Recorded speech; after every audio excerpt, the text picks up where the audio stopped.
Buen día, bienvenidos todos. Hoy trabajaremos con el tema actividad de agua y en esta primera parte trataremos su definición. La actividad de agua, como se indica allí, es una medida del estado de energía, es decir, está asociado al potencial químico del agua en un sistema. Ella me va a indicar es la disponibilidad termodinámica del agua, lo que quiere decir que el agua que está presente en el alimento si está libre o si está asociada a diferentes compuestos químicos. Este valor de actividad de agua lo podemos expresar como la relación parcial entre la presión de vapor del producto P y la presión de vapor del agua a la misma temperatura. Fíjense que es muy importante mantener constante la temperatura, ya que veremos más adelante que este factor va a afectar el valor de la actividad de agua.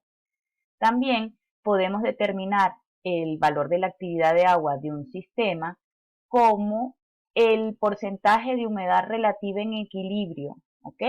Que se encuentra en el ambiente sobre 100. Es decir, la actividad de agua se puede medir equilibrando un producto con la fase de vapor y midiendo la humedad relativa de esta fase de vapor. Este factor esta actividad de agua es una cualidad interna que no depende de la cantidad de material. ¿Qué quiere decir? Si yo tengo 1 kilogramo de alimento con un valor de actividad de agua determinado, por ejemplo, 0,75, entonces si yo duplico o disminuyo la cantidad de alimento, voy a tener el mismo valor de actividad de agua. Como vimos anteriormente, está asociado al potencial químico. El potencial químico es el que me va a determinar si una sustancia sufrirá una reacción química o se difundirá de una parte del sistema a otro. Esto es muy importante ya que en sistemas alimenticios necesitamos saber si va a haber migración de agua, bien sea del alimento al ambiente o del ambiente al alimento. Cuando el potencial químico es diferente en dos puntos dentro de un sistema, esta diferencia va a actuar como una fuerza impulsora para la transferencia de masa del componente I. En el caso de los alimentos, este componente I, el más importante, sería el agua. Y va a haber una transferencia o puede existir una transferencia desde el punto con mayor potencial hacia el de menor potencial hasta que ambos se igualen y se alcance el equilibrio. Entonces, desde este análisis, el potencial químico va a medir cuál es la tendencia a escape de este componente en el sistema. Allí se presenta una expresión que me permite a mí determinar el valor del potencial químico, el cual está asociada al potencial químico de la sustancia pura o de referencia, involucra la constante universal de los gases, la temperatura en escala absoluta de Kelvin y un factor muy importante que es el factor de la fugacidad del agua. Fíjense que se establece la relación entre la fugacidad en el estado estándar o de referencia y la fugacidad del agua per se. Entonces, ¿qué es la fugacidad? La fugacidad es una medida de la tendencia de un componente a escapar a una fase de gas. Entonces veremos si hay facilidad para que ese componente escape a la fase de gas. Bajo la mayoría de las condiciones, la fugacidad es igual a la presión de vapor. Entonces podemos igualar ese término de fugacidad con el término de expresiones de vapor y sabemos, como vimos en la lámina 1, que esta relación de presión de vapor es igual al valor de la actividad de agua. Esto nos indica que podemos relacionar el potencial químico o la expresión de potencial químico con el valor de la actividad de agua. En el dibujo se presenta, bueno, dos casos en el cual en uno tenemos en un recipiente un solvente puro, ¿ok? Y vemos cómo las partículas o las moléculas de este solvente tienden a escapar a la fase de vapor. Y en el segundo añadimos un soluto y entonces se pueden presentar diferentes interacciones entre ese soluto y las moléculas del solvente puro, imaginemos que es el agua, lo que me va a disminuir un poco la presión de vapor. Ahora, mencionamos que la actividad de agua, ok, para que exista transferencia, ella lo que me va a indicar es cuán facilidad hay de que haya transmisión o no de material de un sistema a otro. Es decir, la fuerza, ella es la fuerza impulsora. En este ejemplo que tenemos acá, lo que estamos es colocando por separado en dos recipientes que tienen dentro una solución saturada de cloruro de sodio que me da en mi sistema una actividad de agua de 0,75. En uno estamos colocando un trozo de carne y en otro estamos colocando un trozo de queso.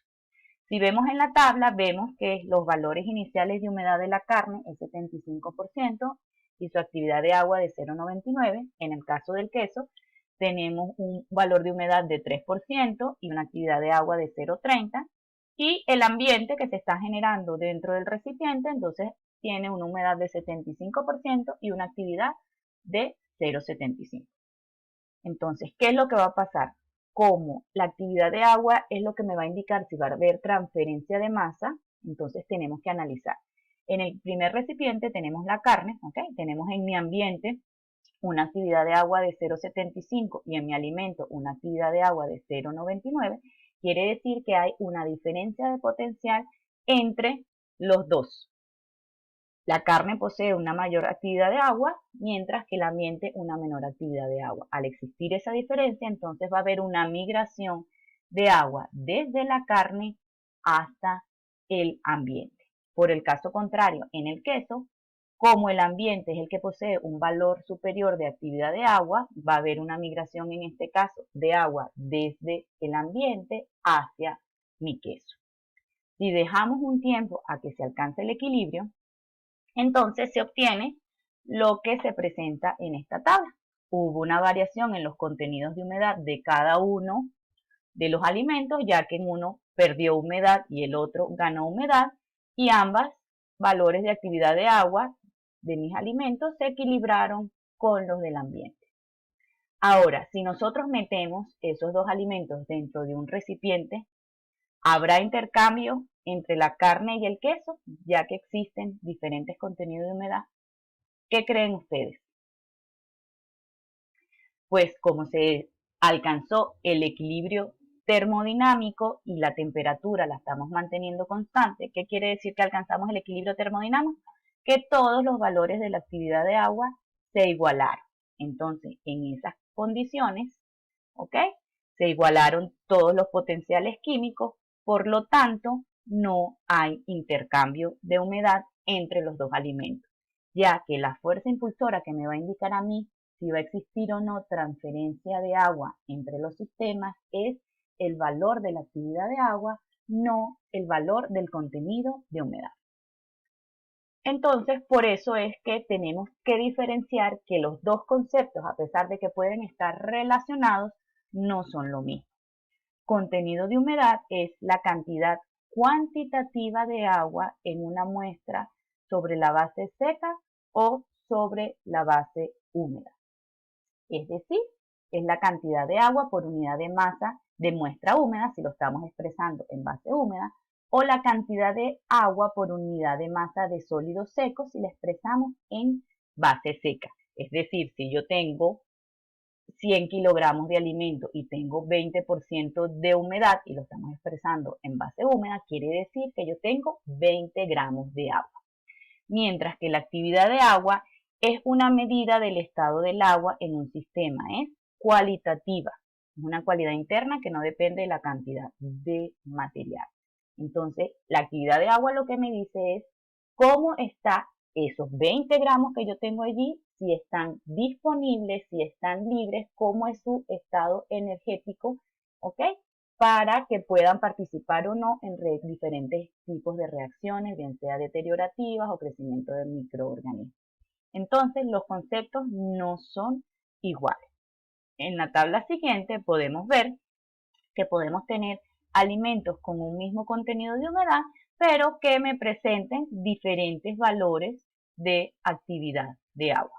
¿Ok? En este caso es el hielo, que tenemos a diferentes temperaturas, entonces a medida que disminuimos la temperatura, el valor de la actividad de agua disminuye debido a que se está minimizando esa energía que tiene interna el agua presente en el hielo y entonces se disminuye esa capacidad que tienen las moléculas de salir a la fase de vapor. Ahora, como habíamos dicho, entonces podemos encontrar esa agua en los alimentos de dos formas: agua libre o agua ligada. ¿Qué es el agua libre? Bueno, es el agua superficial de hinchamiento y condensada en capilares. Ella puede servir de vehículo para las reacciones químicas y bioquímicas. Es la que generalmente se congela en aquellos procesos de conservación de alimentos por bajas temperaturas. Es la que se puede extraer por procesos de deshidratación y en ella pueden ocurrir el crecimiento de microorganismos. Entonces, desde el punto de vista de conservación de alimentos, es muy importante conocer esta agua porque esta es la que queremos eliminar o congelar. Mientras que el agua ligada es el agua que está enlazado tanto físicamente por absorción como químicamente al alimento. Resulta difícil de eliminar por métodos convencionales de deshidratación, ¿okay? Ya que está enlazada al alimento, es difícil de congelar. En ella no ocurre el crecimiento microbiológico y no participan en reacciones bioquímicas o químicas, y por lo general representa entre un 5 y un 15% del agua de los alimentos. Esta no tenemos que preocuparnos, ya que como está enlazada ya sea físicamente o químicamente al alimento, entonces no va a participar en reacciones deteriorativas. Aquí tenemos un esquema: el agua ligada es la que está más cercana al alimento, mientras que el agua libre es la que se encuentra más alejada, y a medida que nos alejamos la fuerza de los enlaces disminuye y por eso es que es más fácil eliminar. Eso es todo por los momentos en relación a la definición de actividad de agua. Muchas gracias.